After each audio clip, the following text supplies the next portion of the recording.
Aylardan Aralık, hava soğuk ama Cemil Meriç'in cebinde bir araca verip Zeynep Kamil'e gelecek kadar para yok. Bir masanın üzerine evet babamın bir iskemle koyduğunu ve üstüne çıkıp kitap okuduğunu hatırlıyorum. Bu gerçektir. Beni yatılı olarak dayımın rahmetli ücretini verdiği Şişli Terakki'nin ilkokuluna kaydediyorlar.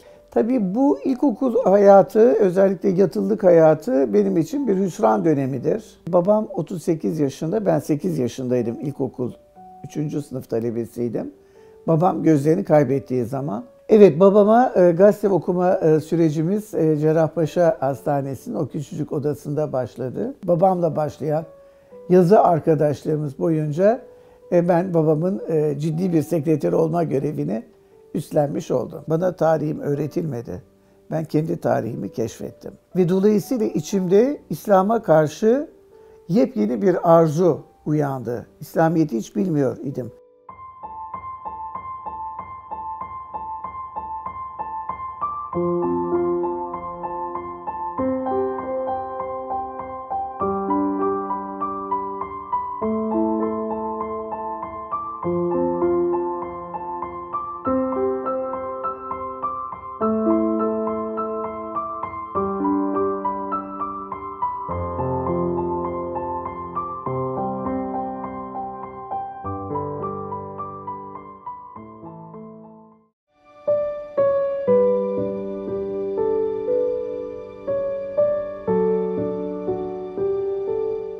Zeynep Kamil doğumluyum. Yani aslında benim ilk evim Zeynep Kamil. Zeynep Hanım da Kamil Bey'in çocuğu olmayan bir karı kocanın asırlardır devam eden bir hayır müessesesinde dünyaya geldim. Göbek adım o sebeple Zeynep. Karlı bir günde gözlerimi dünyaya açmışım. O dönemde biz Erenköy, Kokarpınar sokaktaki 2 katlı bir ahşap evin alt katında oturuyormuşuz. Fakat sadece 14 ay orada ben yaşamışım. Ondan sonra asıl gözlerimi gerçek manasıyla dünyaya açtığım, dünyayı tanımaya başladığım yer Üsküdar'la Kuzguncuk arasındaki Fethi Paşa Korusu'nda bugün İstanbul Büyükşehir Belediyesi'nin bir lokanta olarak işlettiği ev.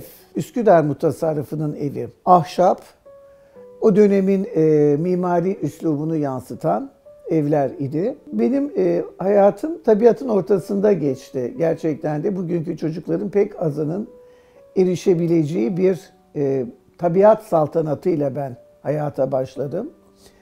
Fethi Paşa Korusu'nda daha sonra harabe haline gelmiş olan ama 1940'larda varlığı devam eden bir köşk varmış. Sonradan yanmış. Evimizin arkasından bir yol kıvrılarak oraya giderdi. Yol boyunca da kocaman Lübnan sedirleri dikilmişti. Mor salkımlar vardı, çiğdemler vardı ve evin arkası tamamen bir meyve bahçesiydi. Ben ayva açtığı zaman çiçeklerini artık yazın geleceğini hisseder ve okul kapanacak, tatil başlayacak diye çok sevinirdim. Elma ağaçları, erik ağaçları, kayısı ağaçları, bütün bunlar tabiatın ortasındaki bahçemizde bize çamlarla beraber renk katan güzellikler idi. Evimiz önden tek bir sıra halindeki aşağı yukarı 20 mermer merdivenle Marmara mermeriyle çıkılan ve küçük bir terastan sonra içine girilip kocaman bir salon, 2 tarafta 2 büyükçe oda, oradan geçilen bir mutfak, bir büyük mutfak ve banyo ve oradan tekrar dışarı çıkılırdı. Aslında evimiz Üsküdar Mutasarrıfı'nın evi fakat zaman içinde satılmış ve satın almış olan zat da üst katı kendisine ayırıp alt katı kiraya, yani bize vermişti. Aynı plan üst kat için de geçerli idi.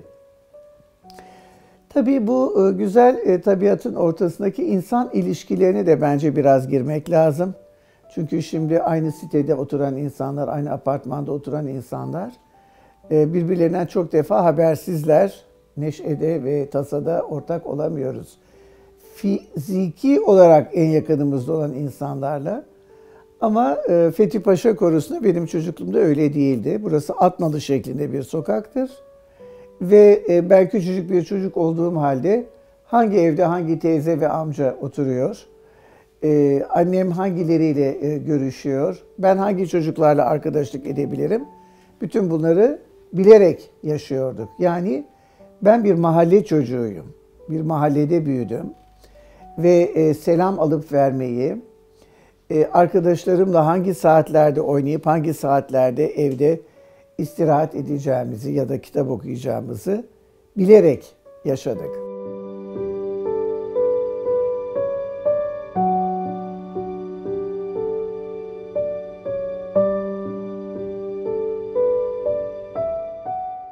Aylardan Aralık, hava soğuk ama Cemil Meriç'in cebinde bir araca verip Zeynep Kamil'e gelecek kadar para yok.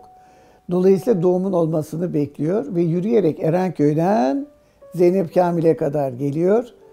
Ve müjdeyi hemşirelerin ağzından aldıktan sonra ismini ne koyalım diyorlar. Hiç düşünmeden babam ümit olsun. Hem bizim ümidimiz hem de başka insanların da ümidi olsun diyor.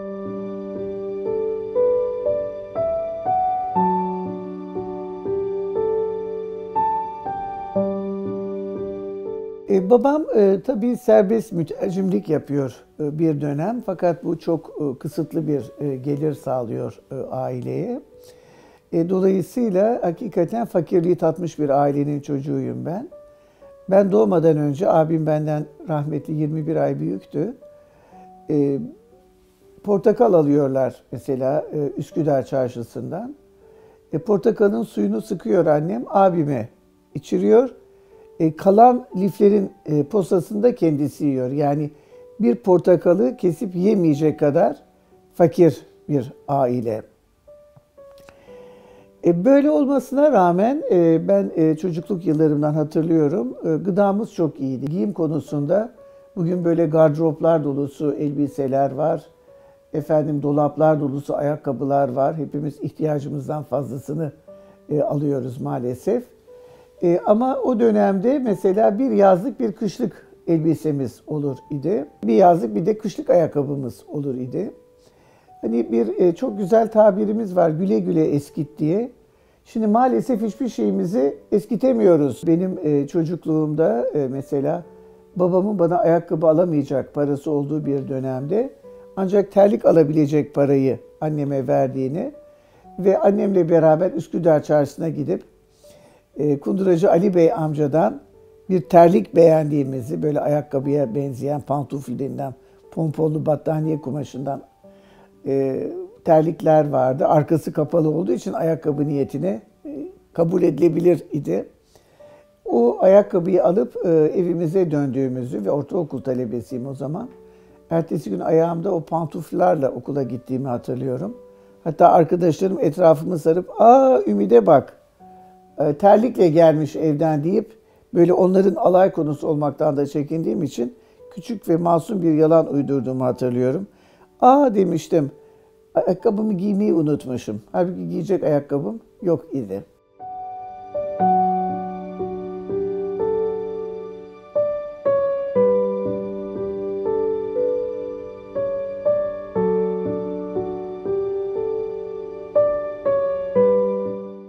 Yine Nacak Sokak'taki evin salonunun sağ tarafındaki odada bir masanın üzerine babamın bir iskemle koyduğunu ve üstüne çıkıp kitap okuduğunu hatırlıyorum. Bu gerçektir.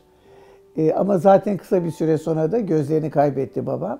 Tabii bu kadar ışığa yakın olma ihtiyacının kaynağında da sadece kabloyu uzatacak paranın olmaması değil, beraberinde gözlerin artık fevkalade bozulmuş olması var. Yani kitabı zaten gözüne çok yakınlaştırarak okuduğu, son gözlerinin gördüğü döneme ait bir hatıra bu.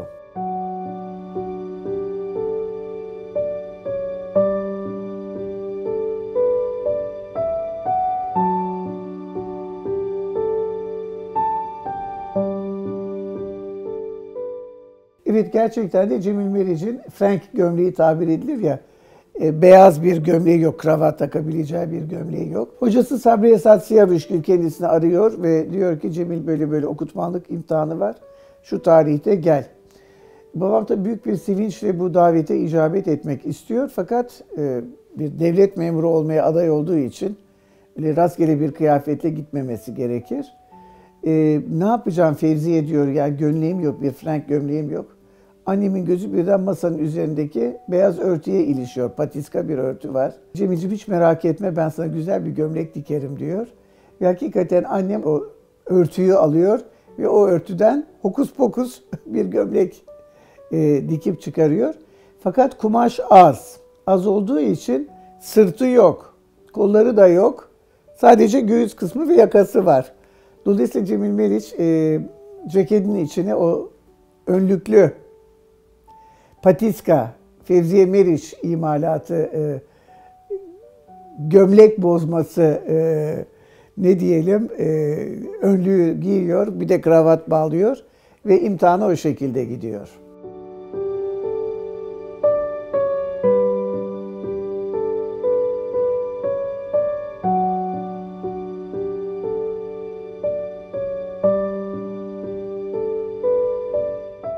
Henüz 6-7 yaşında bile değilim, 5,5 yaşında idim. Evimiz ilkokulun olduğu Sultantepe bir hayli uzak. Yani karda, kıyamette, yağmurda, çamurda.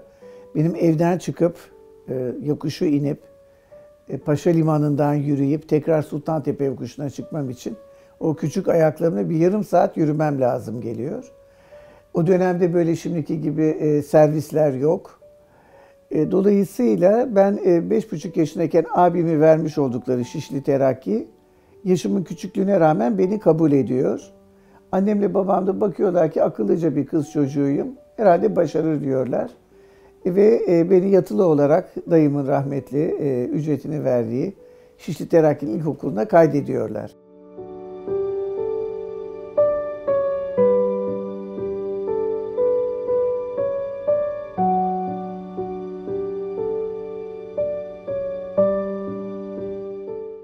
Tabii bu ilkokul hayatı, özellikle yatılılık hayatı benim için bir hüsran dönemidir.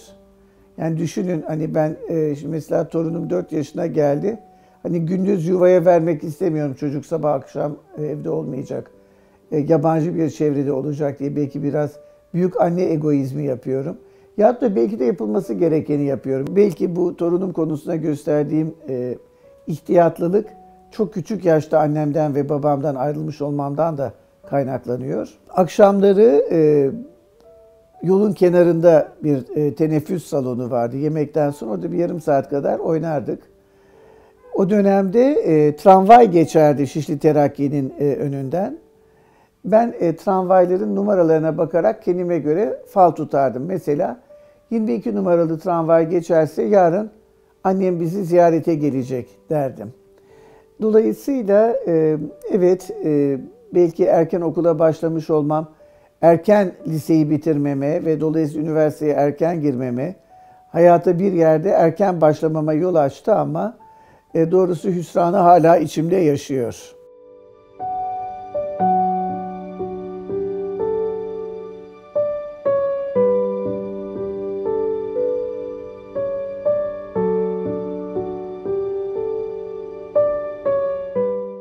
Yatılılık dönemim 1956-57'de sona erdi ve ben Sultantepe İlkokulu'na girdim. Aslında ait olduğum mahallenin okuluna gittim. Dolayısıyla mahalledeki arkadaşlarımın ve benzer mahallelerdeki çocukların gittikleri bir okulun talebesi oldum. Şişli Terakki benim için çok aşırı zengin velilerin olduğu bir okuldu. Mesela Ömer Madra, bu Madra zeytinyağlarının sahibi olan ailenin torunu, abimin sınıf arkadaşıydı. Annesi böyle leopar bir kürk ile gelirdi okula ve işte uzun kuyruklu Amerikan arabalarıyla çocuğunu almaya gelirdi. Gerçi bizde dayım bıyık marka arabasıyla almaya gelirdi hafta sonlarında ama benim annemin üzerine 4 sene boyunca hiç değişmeyen taba renkli bir palto vardı. Dolayısıyla bu servet farklılıklarını görüyor idim. Bu beni tabii biraz rahatsız ediyor idi. Ama Sultantepe'ye girdiğim zaman tamamıyla bir öğretmen karı kocanın evladı olarak tam yerimi bulmuş hissettim kendimi. Hatta tabii Cemil Meriç'in henüz o sırada Cemil Meriç olmadığı yıllar ama kütüphanesini kurduğu yıllar, onun kütüphanesinden Naim Ağa tarihini, İbrahim Müteferrika'nın basmış olduğu Naim Ağa tarihini derste işte Türkiye'de ilk matbaa İbrahim Müteferrika'nındır. Naim Ağa tarihinde basmıştır cümlesini öğretmenimiz derste söyleyince ben ertesi gün koca 2 cilde yüklenip o bahsetmiş olduğum yokuştan inip Paşa Limanı'nı geçip Sultantepe yokuşunu çıkıp o sınıfa Naim Ağa tarihini götürerek müstakbel tarihçilerin olabileceği sınıfıma çok paha biçilmez bir hediye getirmiş oldum. O kitabı ben şu sırada Cumhurbaşkanlığı Külliyesi'ndeki Millet Kütüphanesi'ne hediye ettim. Babam bütün eski harf kitaplarıyla beraber.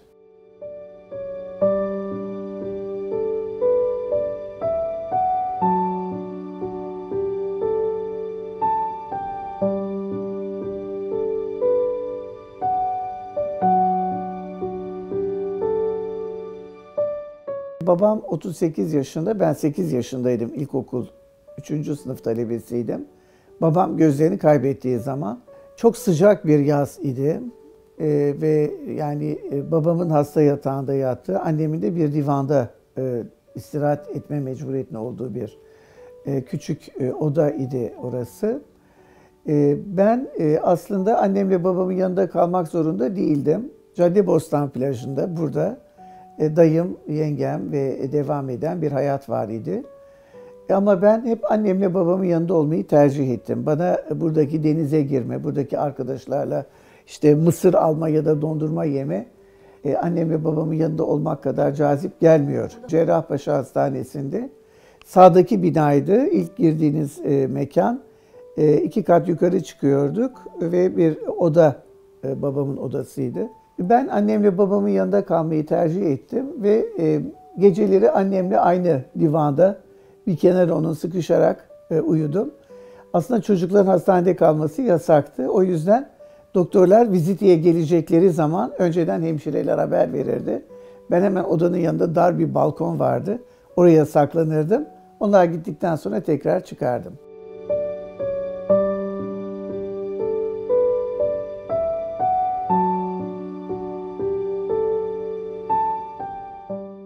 Evet, babama gazete okuma sürecimiz Cerrahpaşa Hastanesi'nin o küçücük odasında başladı. Cumhuriyet Gazetesi okuyordum babama. Bazen bilmediğim kelimeler çıkıyor idi. Onları babama soruyordum. Babam bir iki cevap veriyordu. Fakat sonunda anladım ki yani o kadar çok bilmediğim şey var ki babama yaptığım bu okuma görevini keserek kendi dünyamı yeni kelimelerle aydınlatmak çok da zarif bir davranış olmayacaktı babama karşı. Onun için sormaktan vazgeçtim. Tabii Cerrahpaşa Hastanesi'nin o küçücük odasında o sıcak yaz günlerinde gazete okumakla başlayan Cemil Meriç'in gözleri olma görevim hastaneden çıktıktan sonra babam Paris'e gidip döndükten sonra da gelen yeni yazda da devam etti. Artık ona ben dergilerde okuyor idim. Hatta zaman zaman Türkçe kitaplar da okumaya başladım. Fakat kitapların da seviyesi benim üstümde olduğu için ve babama da bunun ne demek olduğunu sormamam gerektiğine karar verdiğim için bir müddet okuduğum şeyleri anlamayacağımı zannettim. Ömür boyu ben okuduklarımı anlamayacağım sanıyor idim. Fakat zaman içinde elhamdülillah o şüphem ortadan kalktı ve babamla başlayan yazı arkadaşlığımız boyunca ben babamın ciddi bir sekreter olma görevini üstlenmiş oldum.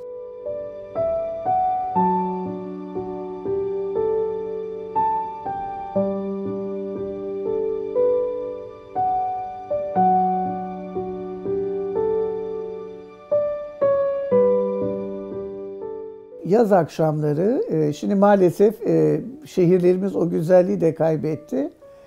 Açık sinemalar vardı. Akşamüstü annemle babam Üsküdar'a inme kararını alınca biz bu yolculuğun sonunda sinemanın da olabileceğini ümit ederek abimle beraber en uslu halimize girerdik. El ele tutuşarak böyle annemle babamın önünden yürüyerek Üsküdar'a doğru yol alırdık. Orada İşkembeci'de bir akşam yemeği yedikten sonra babam çocuklar sinemaya gitmek ister misiniz diye sorardı. Biz de isteriz derdik. Şöyle bir filmlere bakılırdı neler var ve sonunda karar verilirdi. Genelde Türk filmine gitmezdik, yabancı filmleri tercih ederdi babam. Aypark sineması evet Doğancılar Yokuşu'nun sonunda idi. İşte bileti alırız, içeriye gireriz. Beraberinde kabuklu fıstıktan mutlaka koca bir paket alınır. Ve tahta iskemlelere oturulur, işte film seyredilmeye başlanır idi. Babam tabii gözleri görmediği için ben yanındaki iskemlede oturduğumdan Ümit ne oluyor diye sorardı. Ben de gözümün anladığı kadarıyla babacığım işte şimdi bir bey geldi, lokantaya girdi, orada bir aile oturuyordu, onlara doğru yaklaştı diye filme babama anlatmaya gayret ederdim. Fakat yine tabii yaşım çok küçük olduğu için filmde bazı yerleri anlayamazdım, birbirine bağlayamazdım, susardım. Babam Ümit ne oluyor diye tekrar sorunca ben tekrar anlatmaya gayret ederdim. Fakat bu sefer tabii ön sırada oturan bir bey ya da bir hanım arkadaki fıs fıs konuşan bir çocuğun sesinden rahatsız olur. Şöyle arkaya doğru dönüp ters ters bakardım. Bu sefer de ben korktuğum için susardım yani bir problem olmasın diye. O şekilde çok tatlı yaz akşamlarımız olmuştur. Sinemadan çıktıktan sonra vakit bir hayli geç olurdu. Karpuz alırdık yoldan. Babam onu koltuğunun altına alırdı. Ben de abimle yine el ele, hatta bu sefer birimiz öbürünün koluna girerek çok uykumuz geldiği için derdi ki bir direkten öbürüne kadar sen gözlerini kapat yürü, ben seni götüreyim. Öbür direkten sonra da sen gözlerini kapat, ben seni götüreyim. Bu şekilde yani ne kadar uyurduk tabii yürürken, orası komik bir olay ama gözlerimize inen uykuyu gözlerimizi kapatarak tatmin etmeye gayret ederdik.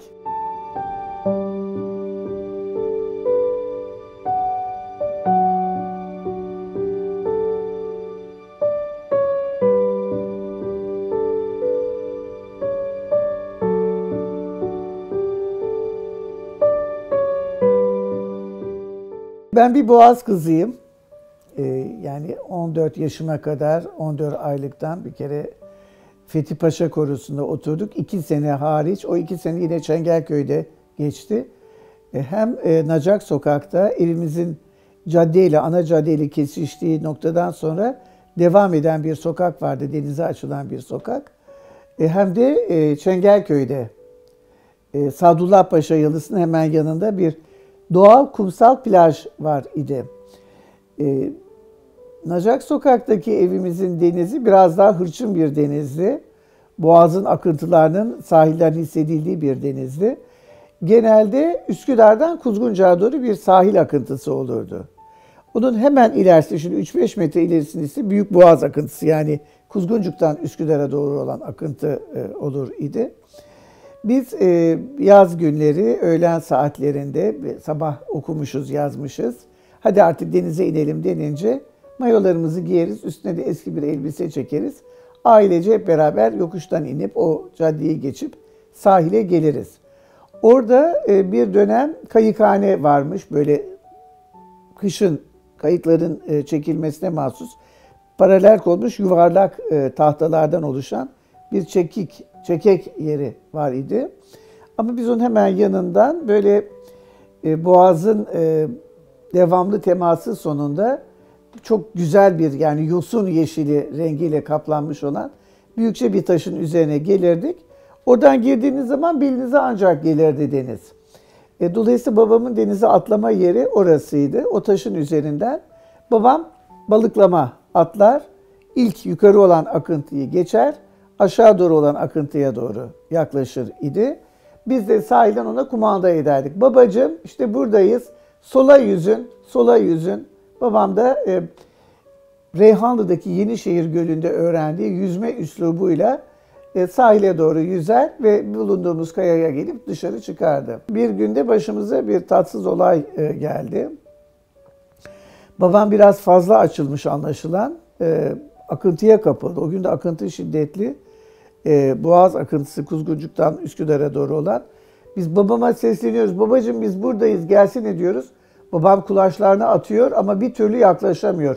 Akıntı giderek onu bizden uzaklaştırmaya başladı. Tabii gözleri de görmüyor. Biz çok telaşlandık. Allah'tan o gün yanımızda Daha sonra profesör olan babamın öğrencisi halen hayatta Ali Özgüven var idi. Ali abi Karadenizli. O hemen ben atlayayım dedi anneme. Tabii bizim gitmemize imkan yok. Ali abi atladı ve baktık ki aşağıya doğru giderlerken akıntıyla babamın yanına doğru bir hayli yaklaştı. Oh dedik, biz rahat ettik. Artık nasılsa Ali abi babamı sahile çıkarır diye sevindik. Fakat aradan bir yarım saat geçti, hala gelmediler. Biz bu sefer ciddi bir endişeye kapıldık, ne oldu diye. Neyse biraz sonra babamla Ali abi ufukta mayolarıyla belirdiler ama babam da titriyor, Ali abi de titriyor. Yani soğuktan değil, korkmuş ikisi de. Çünkü babama kavuştuktan sonra Ali abinin onu sahile çekmesi de bir hayli zor olmuş akıntının kuvveti dolayısıyla. Sahile gelmişler fakat bazı yalılar sadece dik bir kayanın üzerine inşa edildikleri için oraya tutunmuşlar ama kaymışlar. Sonunda neyse bir yalının denize inen merdivenini bulup çıkıp yanımıza gelebilmişler ama öyle bir ciddiye yakın boğulma tehlikesi geçirmişti babacığım.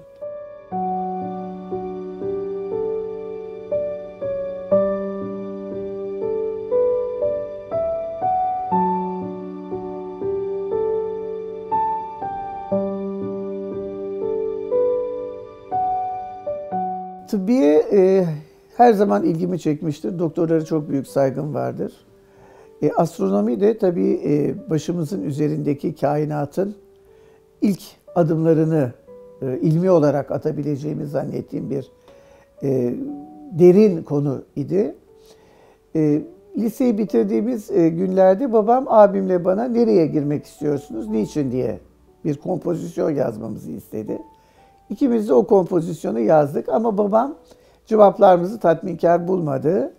Ve dedi ki Ümit, ben lise son sınıfta Fransızcaya başladığım için senin Fransızcanı mükemmelleştirmen lazım. Abin de Saint Joseph'ten mezun, onun Fransızcası çok iyi ama onun da Türkçesi zayıf. Dolayısıyla sen filolojiye gir, abin de hukuka girsin dedi. Biz de tabii babamın bu düşüncesine saygı gösterdik. O sene üniversitelerin kendi sınavlarını yaptıkları son sene idi. Yani ondan sonra merkezi üniversite sistemi oldu. Ben Edebiyat Fakültesi'nin, Hukuk Fakültesi'nin ve İktisat Fakültesi'nin sınavlarına girdim. Abim de hem Edebiyat Fakültesi'nin hem Hukuk Fakültesi'nin hem İktisat Fakültesi'nin sınavlarına girdi. İkimiz de her üç fakülteyi de kazandık.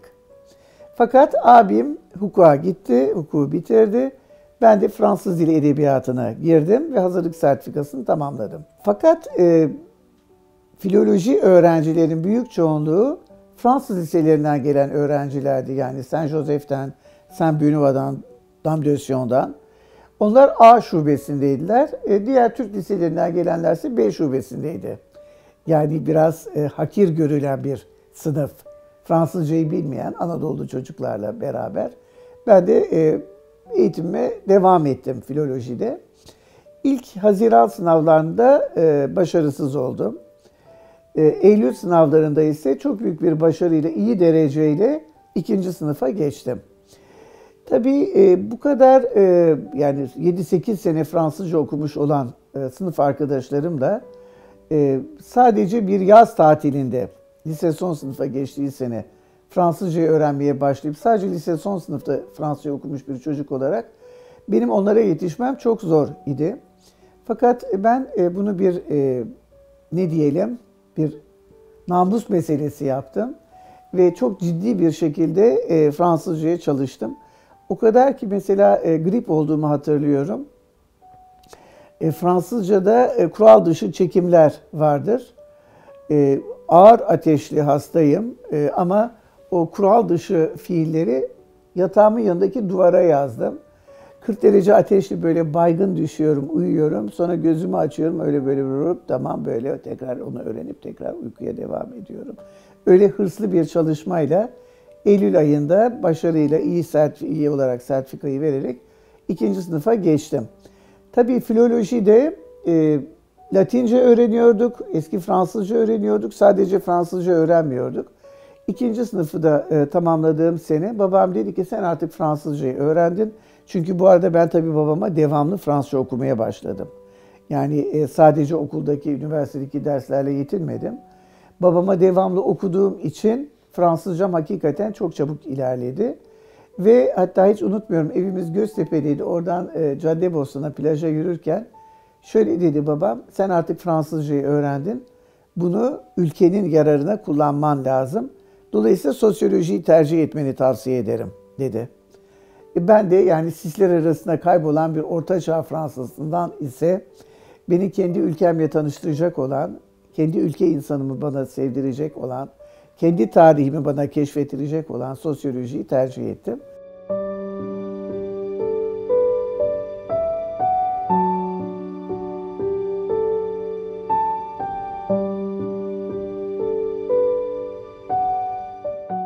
Biz doğduktan sonra 2 kere vapurla Hatay'a gidiyoruz. Hatay'da babamın ablaları var, abla çocukları var.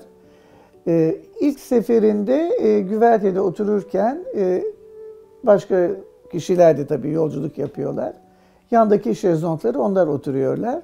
İşte ahbaplık başlıyor. İşte beyefendi ne iş yapıyor diye sorulunca annem profesör diyor.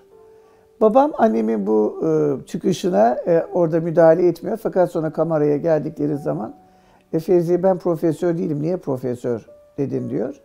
Annemin ona cevabı aslında çok babama duyduğu büyük hürmetin ifadesi.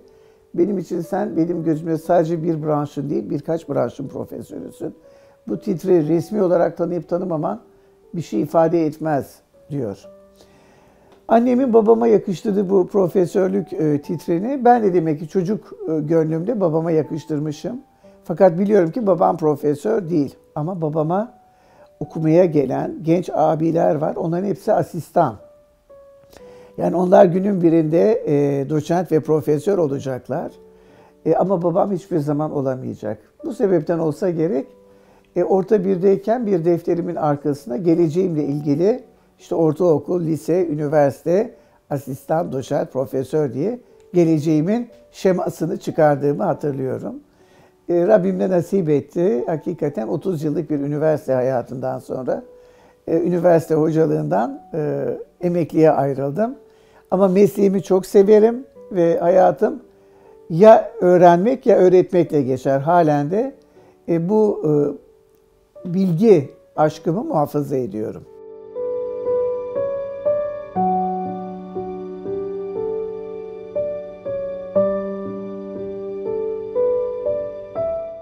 Evvela tabii fevkalade parçalı bulutlu bir eğitim verildi. Bunun Türkiye'deki belli bir dönem eğitim seviyesini fevkalade düşürdüğünü tahmin ediyorum. Yani 2 gün kapalı, 3. gün açık, tekrar bir olay ve tekrar kapanan bir üniversite. Tabii çok acı hatıralarım var. Talebelerimi çok seven bir hoca olarak. Hiç tanıdığım bir öğrenci vefat etmedi. Ama o yıllarda hemen her hafta Beyazıt'tan Aksaray'a inen yokuştan bazen sağ, bazen sol tandanslı olduğunu zanneden, aslında hepsi de bu ülkenin çocukları olan bir cenaze geçer idi. Nereden olursa olsun onlar bu ülkenin çocuklarıydılar ve hakikaten çok yüksek bir sayıda çok kabiliyetli çocuklarımızı kaybettik. Yaşadığımız çok tuhaf olaylar oldu. Tabii bu bazen sağcıların tırnak içinde, bazen solcuların tuttukları koridorlarda bağırışmalar, koşuşmalar, silah sesleri, üniversiteye adeta bir fethedilmekte olan kale gibi görme psikolojisi içinde olan genç insanlar yılları doldurdular. Bir keresinde caddede atılan bir kurşun nasıl olmuşsa olmuş, biz İstanbul Edebiyat Fakültesi kocaman bir binadır biliyorsunuz. Pembe bir bina, Laleli'ye inişte sağda. Kütüphanemizin penceresine gelmiş. Oradan kütüphaneyi geçmiş. Ortada büyük bir koridor vardır, yani bir 5-6 metrelik. Onu da geçmiş. Üstleri camdı odalarımızın. O yukarıdaki camı da delerek geçmiş. Ve masasının başında kitap okumakta olan arkadaşım Mahmut Arslan'ın ceketinin burasından içeri girmiş. Şimdi bu o kadar yani müthiş bir ne diyelim hani hesap edilmesi imkanı olmayan bir isabet ki arkadaşım birdenbire yani kolunun içinde sıcak biraz canını da yakan bir şey hissetmiş. Şöyle çekmiş çıkarmış ki bir adet kurşun. Benim hayat hikayemde hem üzülerek hem de iftihar ederek anlattığım bir hikayem de var. Yaşanmış bir hikaye.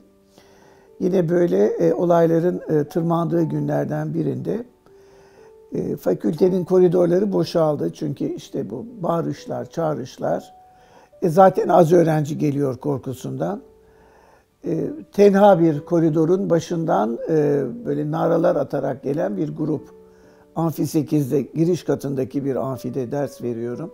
Çok az talebem var. Yani aslında aşağı yukarı 250 kişilik bir amfi ama 15-20 kadar talebem var. İçeriye girmiş olan güruh diyelim giderek böyle uzaktan sesleri yaklaşarak bizim amfimizin kapısında durdu ve kapı tekmeyle açıldı. Ben tabii kürsüdeyim, ders veriyorum. Elimde tebeşir. Hayretler içinde baktım. Böyle bir saçı sakalı birbirine karışmış bir delikanlı. Arkasında da benzer böyle parkalı delikanlılar. Amfiyi boşaltın dediler bana. Yürüyüş var, talebeleri yürüyüşe istiyoruz. Ben böyle tegafülden gelerek pardon dedim siz kimsiniz? Yani dekanlıktan ya da rektörlükten izin aldınız mı? Hayır dedi, izin almaya gerek yok. Çok konuşmayın, öğrencileri bize verin dedi. Bir an buz kestim. Dedim ki bunca insan ölüyor. Bir hoca da öğrencilerini amfi basan bu güruha vermemek için kürsüde öldürüldü diye ismim geçsin gazetelerde dedim.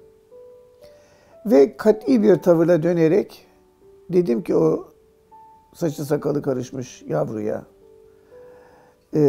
Ben dedim burada devletten ders vermek için maaş alıyorum. Sizin talep ettiğiniz öğrencilerimin her birini annesi ve babası, ailesi kim bilir ne büyük zorluklarla İstanbul'a okumaya onları gönderiyor. Çocuğumuz okusun, adam olsun, meslek sahibi olsun, öğretmen olsun. Liselerde yeni gelen gençleri eğitsin diye onları buraya yolluyor. Öğrencilerimi size vermiyorum. Lütfen dışarıya çıkın ve kapıyı kapatın dedim. Şimdi o gün benden başka hiçbir hoca bu rezistansı diyelim göstermemiş. Hepsi koltuğunun altına dosyasını alıp dışarı çıkmış ve öğrenciler yani zaten çok az olan sayıda öğrenciler bir manada ortada kalmış. O zat gözümün karalığını anladı. Ben bunu vursam kanı akmayacak herhalde dedi. Şöyle bir de amfiye baktı. Sayı da az. Dışarı çıktı. Küt diye kapıyı da kapattı. Ve gitti. Ben derse devam ettim. Akşam eve geldiğimde hala olayın tesiriyle sesim titriyor olmalı ki her akşam neler olduğunu anlatırdım anneme ve babama. Olayı anlattım. Babam koltuğundan kalktı. Böyle elleri titriyor heyecandan. Yani düşünün o akşam kızının kürsüde öldürüldüğü haberi gelebilecek iken kızı böyle bir çıkışla reddetmiş gelen talebi. Titreyen elleriyle geldi. Gel Ümit dedi. Ben de koltukta oturuyorum. Kalktım ne yapacak babam diye. Ve o zaman başımı tutarak tam alnımın burasına bir adet öpücük kondurdu. Alnımdan beni öptü babam. Bu direnişi göstermiş olduğum için.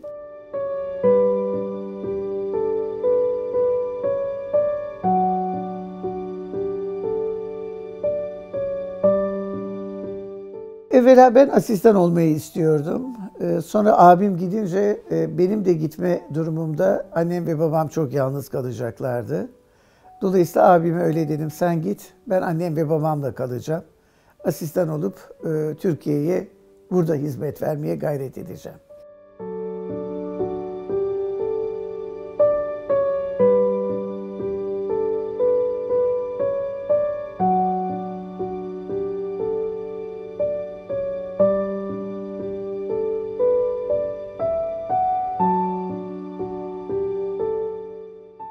Ben taban dindar bir insan olduğumu tahmin ediyorum.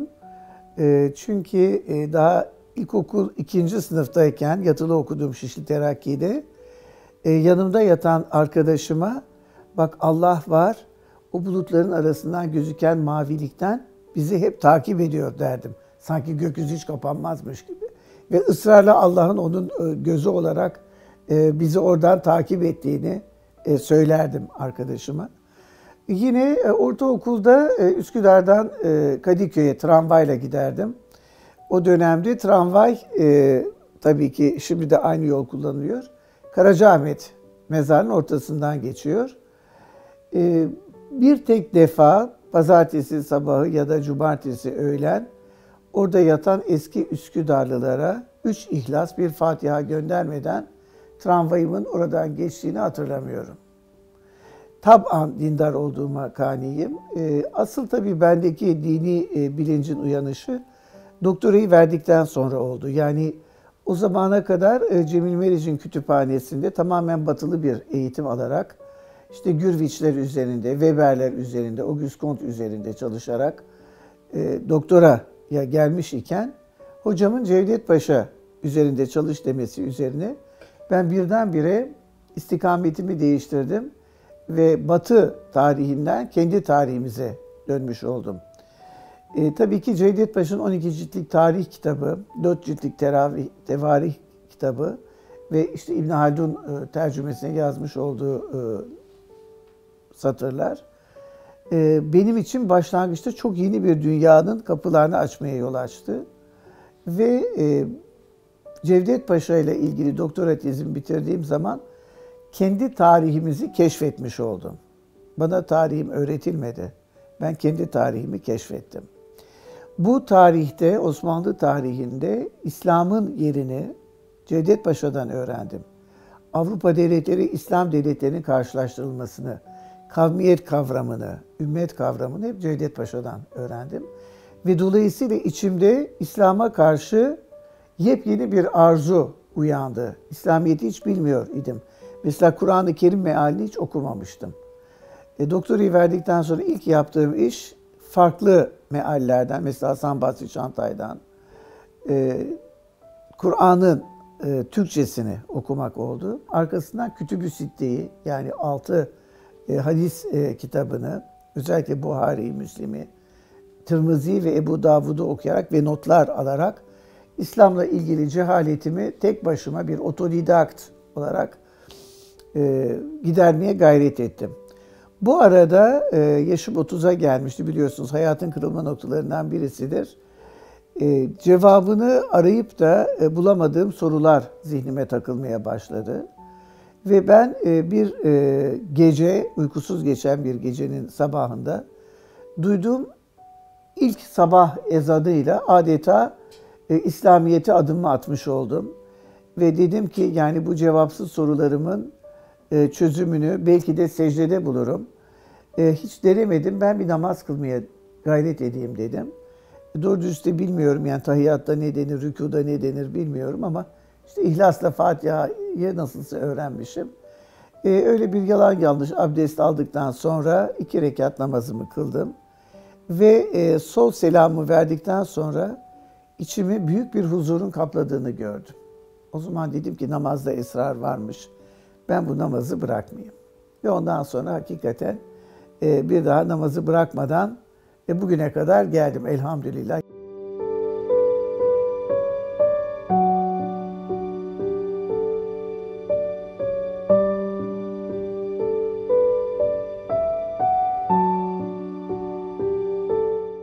Tabii kitaplardan öğrenilen bir İslam yeterli olmadı benim için. Fakülteden bir hanım bir akşam ben dedi bugün Muzaffer Efendi'ye gidiyorum siz de gelin dedi. Böyle inanılmaz bir adeta mıknatısa tutulmuş gibi hissettim kendimi ve o hanımla beraber daha önce defaatle girdiğim ama sadece kitap almak için babamla girdiğim efendinin dükkanına dahil olduk. Efendinin sohbetinden ve varlığından o kadar büyük bir lezzet aldım ki ben artık hemen her akşam önce Beyazıt Camii'nde namazımı kılıp, ikindiyi kılıp oradan efendinin dükkanına onu ziyarete gittim. Efendi çok tatlı sohbetli bir insandı, tanıyanlar bilirler. Fakat onun ötesinde şahsiyetten öyle bir huzur neşet ederdi ki bütün dertlerinizi unuturdunuz. Tabii arkadan Ramazan geldi. Ramazan hiç oruç tutmamıştım. Büyük bir zevkle oruç tuttum, bitirdim. Fakat dedim ki yani Allah senin de bir ay oruç farz kılmış. Bense hiç oruç tutmadım. Hesap ettim. 450 günlük bir oruç borcum var. Onu kaza etmeye başladım ve oruçtan gerçekten çok büyük bir lezzet aldım. Şu şekilde formüle edebilirim. Açlığın lezzeti tokluktan çok daha fazla. Bunu tabii tecrübe edenler ancak söyleyebilirler.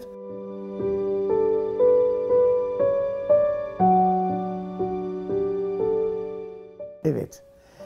Tabii babam önce bu devam edip giden oruç sürecini anlayamadı. Bu ne evladım, evliya mı olacaksın dedi. Sonra benim mizacımdaki yeni kimliği hissettikçe çok sevindi namaz kıldığıma ve oruç tuttuğuma. Ve hatta bir gün dedi ki Ümit sen imamım ol, ben senin arkanda namaz kılayım. 3-5 kere böyle kıldıktan sonra babam tabii çocukluğunda Antakya'da dedemin onu götürdüğü camilerde namaz kılmış olan bir insan. O hafızasının tozları silinince bu sefer babam benim imamım oldu. Ben onun arkasında namaz kıldım.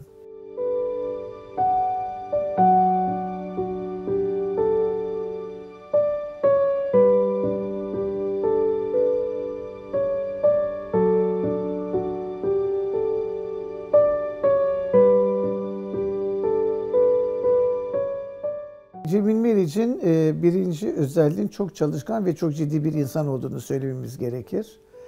Mesela eğer o gün tesadüfen olaylar el vermemişse ve biz kitap okuyamamışsak söylediği cümle şudur: evladım bugün de tek satır okuyamadık. Yani bu babamın hayatının en büyük esefi idi. Ama tek satır okumadığımız günler çok azdı Allah'tan ve bizim evimizde sabah kahvaltıdan sonra gazete ve eğer yeni gelmiş bir dergi varsa okunur. Arkasından babam o gün hangi konu üzerine çalışacaksa onunla ilgili kitaplar kütüphanenin raflarından indirilir, okunur, tercüme edilir, daktiloya kağıt konur, tercümeler yazılır ve bu şekilde dosyalanır idi. Öğlen yemeğine kadar böyle devam eder. Arada bir arkası yarın piyesi olurdu radyoda. Babam bir yarım saat ara verir, kahvesini içer, onu dinlerdi. Sonra tekrar çalışmaya başlardık. Öğlen yemeğinden sonra biraz kestirir idi babam eğer yaz ise.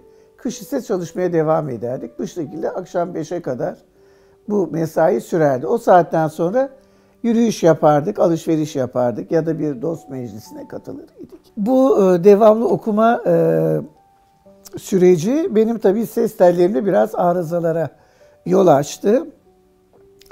Aşağı yukarı günde 8 saat okuyor idim. Fakat asistanlık başladıktan sonra bir de amfilerde ders verme gibi bir hocalık görevi buna eklendi.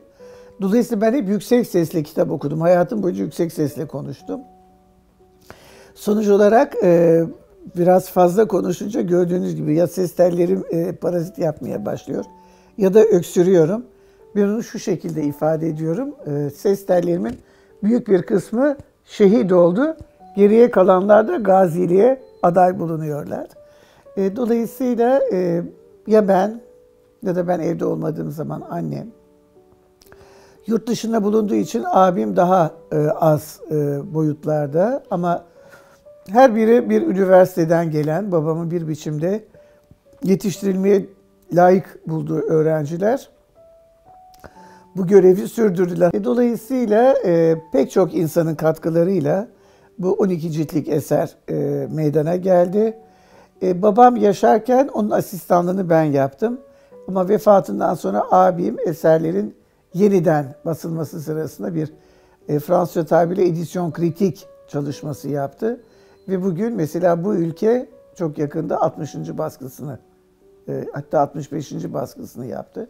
Türkiye'nin en çok okunan, en çok sevilen yazarlarının başında gelen Cemil Meriç'in bu 12 ciltlik külliyatı hazırlanmış oldu. Rabbim bütün bu gayreti harcayanlardan hoşnut ve razı olsun.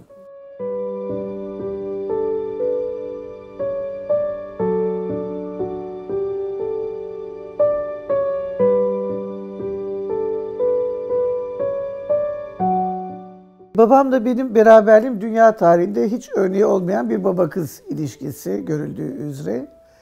Ee, tabii ki babama karşı yapabileceğim her şeyi yapmıştım. Ve dolayısıyla büyük bir vicdan huzuru içinde idim. Üstelik babamdan bir de hayır dua almıştım. Hastanedeki yıllardan sonra evde geçen o yataktaki günleri zarfında bir gün yemek yedirdikten sonra böyle ağzını sildim ve kendisine sordum. Babacığım benden razı mısınız diye. O zaman dünyada bir evladın alabileceği en büyük duayı aldım. Çünkü biliyorsunuz anne duasında süt girer araya. Baba duası doğrudan doğruya Rabbil Alemine ulaşır. Babam şöyle el cihazıyla hafif bir alnını sıvazladı. Ümit dedi, eğer dünya kuruldu kurulalı bir baba evladından razı olduysa o baba benim dedi. Ben hayatımın en büyük şerefinin de cebin verici hizmet etmek suretiyle geçirmiş olduğum yıllarda bir fiyonklandığını tahmin ediyorum.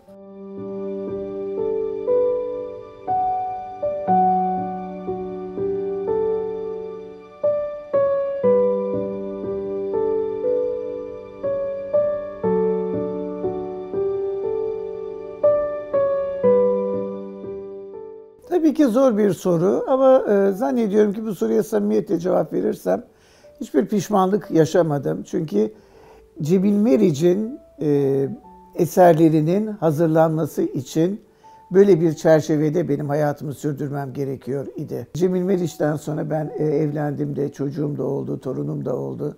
Dolayısıyla Rabbimin bana biçmiş olduğu bu görevi büyük bir şeref addediyorum, öpüp başıma koyuyorum. Hiçbir pişmanlık da hissetmiyorum.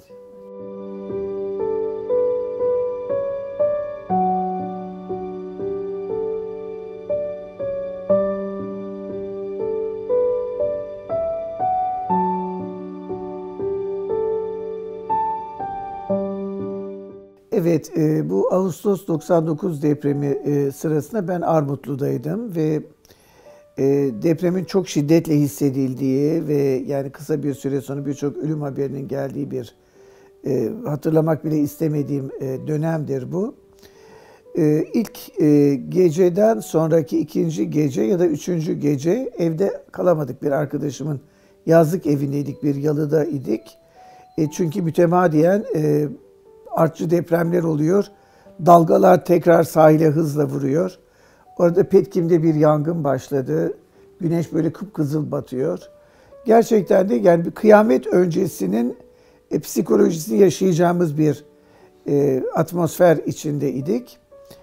Ben ikinci ya da üçüncü gecenin yatsı namazını kıldıktan sonra iki rekatlık daha namaz kılmaya niyet ettim. Namazı kılıp selamı verdikten sonra böyle içime bir itminan geldi. Yani bu bir demdir gelir geçer duygusu. Ve o duygunun eşliğinde dedim ki ya Rabbi sen Rabbimizsin. Biz senin kulunuz. Biz sana dua ediyoruz. Sen de dualarımızı kabul eden Allah'ımızsın. Ben senin bütün emirlerini yerine getirmiyorum dedim. O zamana kadar başım açık idi. Dedim ki Allah'ım bu geceden sonra ben senin bir emrini daha yerine getirerek başımı örtmeye karar veriyorum. Beni bana mahcup etme ya Rabbi dedim. Ve o geceden sonra bir daha başımı açmadım tabii 99'da. Başörtülü bir öğretim üyesinin üniversite bulunmasına imkan yok idi. Ben de 30 yıllık hocalık sürecimi tamamlamış idim. Dolayısıyla önümde bir erken emeklilik tecrübesi gözüküyor idi. Öyle de yaptım ve üniversiteden İzzet-i İkbal ile ayrıldım. Çalışmalarım devam etti ondan sonra. Yani dediğim gibi hayatım ya öğrenmek ya öğretmekle geçer. Öğrenmeye gayret edip onu insanlarla paylaşmayı seviyorum. Bu cümleler olmak üzere halen de mesela 76 yaşında olmama rağmen bir hocalık yıllarımda vermiş olduğum derslerin notlarını sosyolojik düşünce atlası şeklinde kitap haline getirmeye çalışıyorum. Ve şartlar el verdiğinde bazı günler 11 saatte çalışıyorum.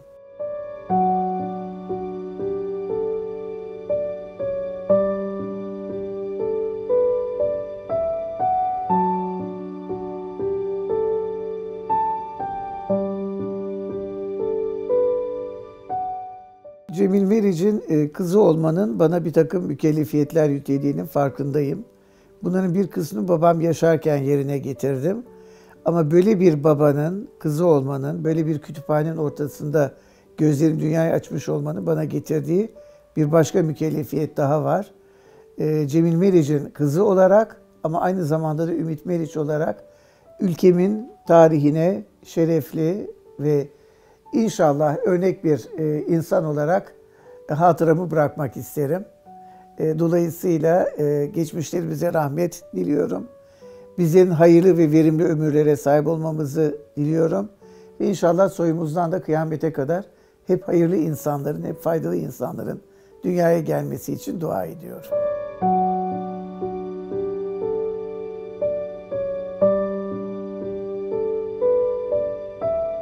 Aylardan Aralık, hava soğuk ama Cemil Meriç'in cebinde bir araca verip Zeynep Kamil'e gelecek kadar para yok. Bir masanın üzerine evet babamın bir iskemle koyduğunu ve üstüne çıkıp kitap okuduğunu hatırlıyorum. Bu gerçektir.